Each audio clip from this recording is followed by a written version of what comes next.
I would like you to reflect on all the books that you've read so far this year. And if you had to pick one book from each month and say that that is the best book that you have read for that month, what would they be? Let me know down in the comments what book or books of each of the months that you think were the best ones that you have read.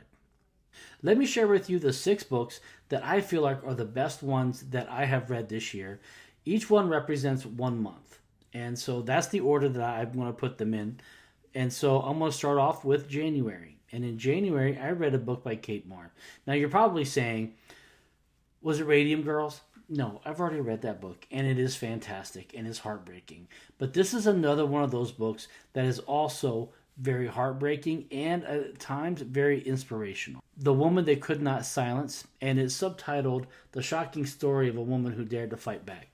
This is about a woman named Elizabeth Packard, and she and her husband have a very tumultuous relationship. She just tends to be much more smarter than he is, and he does not like it. She's very opinionated, and he does not like that. So what does he do? He commits her to an insane asylum. This book is packed with women's rights and the rights of those who are insane, even though she is not. There are so many issues this book brings up that are relative today. In February, my favorite author came out with a new book, and it is Brad Meltzer's The JFK Conspiracy, and it's subtitled The Secret Plot to Kill Kennedy and Why It Failed.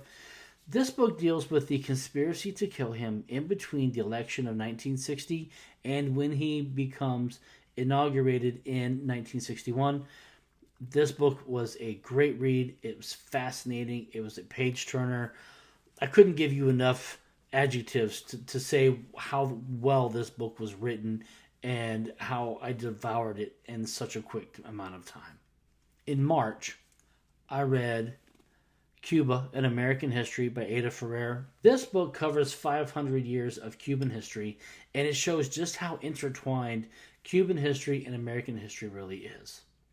This book was fantastic.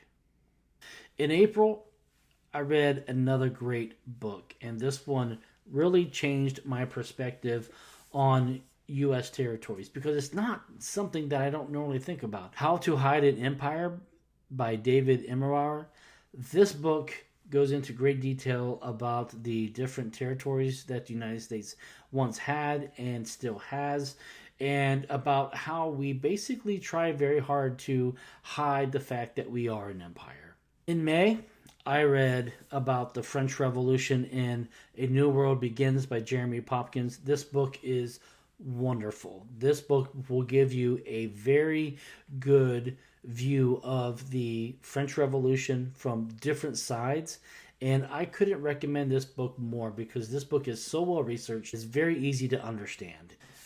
In June, the Double Shots and Historic Plots Book Club, we read Challenger by Adam Higginbotham. This book is heartbreaking.